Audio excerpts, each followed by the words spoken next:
So you want to pick a bike boot.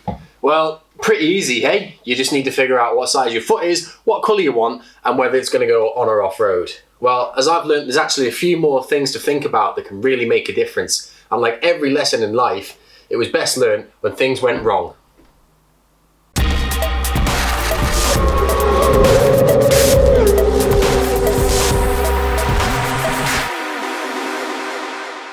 So a very quick whistle-stop overview of the boot. This is the RST TrackTech Evo, I think 2 boot. It's a Velcro and zip coupled or fastening boot with this external plastic reinforcement to sort of try and brace sideways whilst giving you the hinge forwards and backwards. Pretty simple boot to it.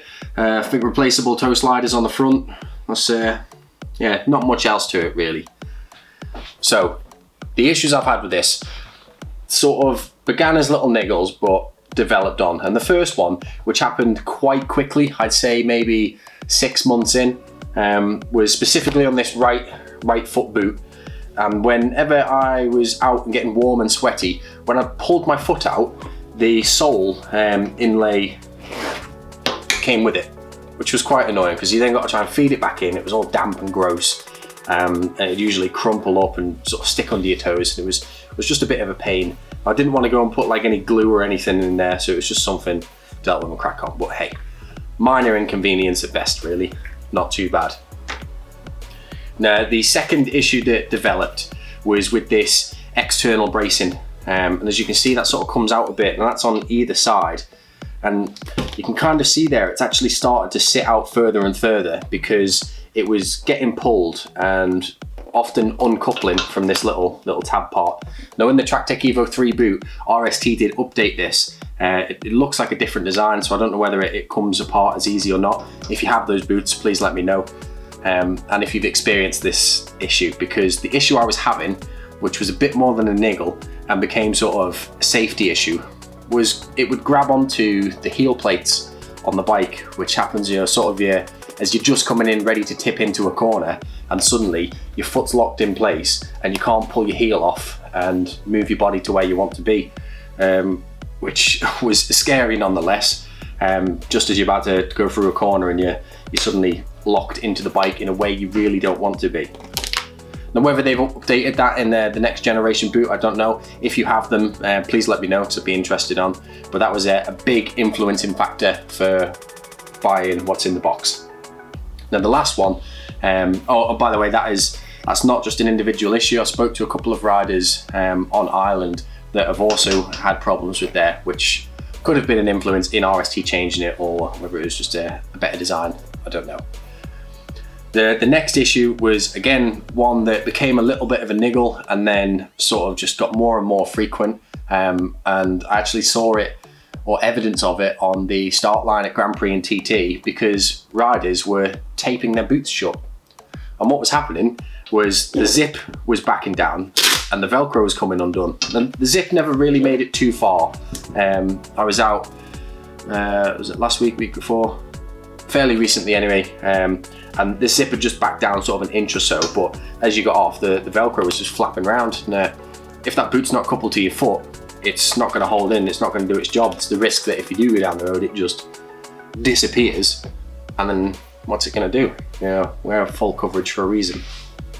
So anyone that has this boot, have you experienced any of the same issues with the fastenings coming undone, or particularly in this external brace catching onto anything? Let me know in the comments down below. And if you have the next generation boot, which doesn't have this sort of slot in tab on the bracing, let me know if that is continued on or whether they've fixed it. It'll be interesting to know. And there is always going to be the argument for a boot at this price point, and that they don't need to last that long and you can replace them and keep them fresh. But ideally I'd rather invest in something with a little bit more money going into it if it's going to do the job better and last longer. So that brings me on to the box. And as YouTube demands, in all unboxing videos, you must pick the right tool for the job. Which one is it going to be? Put your votes in the comments down below, and we'll go for the trusty snap-on flipper. It's done me well, lasted long in a garage. Now this box has been ordered from Sports Bike Shop. if you can't tell by the big writing down the side. And they're always really quick. They've got a wonderful returns policy for if things don't fit properly. And they've just generally always given me good service. So I'll go to them if they can. And they're usually cheaper than most places. Now what I've got in here is a box in a box. Some Sidi. Get that out of the way. So in here we have the Sidi Mag-1s. And as you'll see, they kind of tick all the boxes against what went wrong with the RSTs. Oh, and they are very white. Now these were designed as a lightweight sort of slimline version of their Vortice or Vortice boot, and they are like 17% lighter for factory facts. And what you'll see is there is no Velcro, there's no zips, and the inside of here is completely smooth. So let's take a close up and have a look at what we've got going on. So in the box we've got some pretty hefty paperwork. We've got technical information and a manual. And what is this? Just a bit more of a in-depth kind of explanation as to what's going on in the boot, which looks pretty handy. Now, I'm not going to be able to review these boots just yet because, well, I've just got them ready for, there's a track outing tomorrow. I'm going to finish this video, go load the van up, prepared for test day tomorrow, and then got a race in 2 weeks.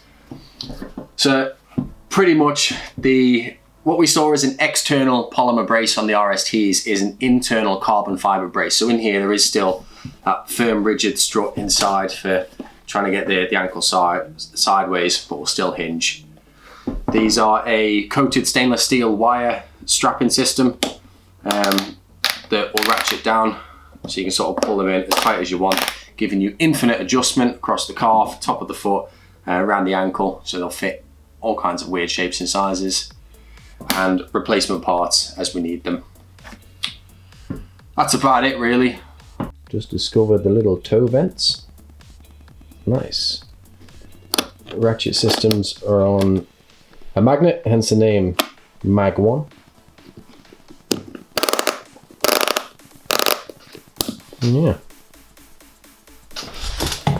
Slipper one side, Sidi the other. I will update you on the boots when I've worn them in and see how they go, but it was just to sort of highlight there's a few little things and issues that I've had that may influence you in selecting your next boot. It's more than just colour and size, there are little things that can be improved on. Now at 260 quid with a 20% off sale, I think these are approximately double the price of the RSTs, but hopefully they are twice as good and last twice as long. Don't skimp out on safety if you can, because it's important. But yeah, that's it really. If you've got any comments, if you've ran these boots and you want to comment down below your experiences, drop them down there. If you haven't already, subscribe, because we are slowly on the mission towards Bray Hill. And of course, if you found this helpful, drop a like down below.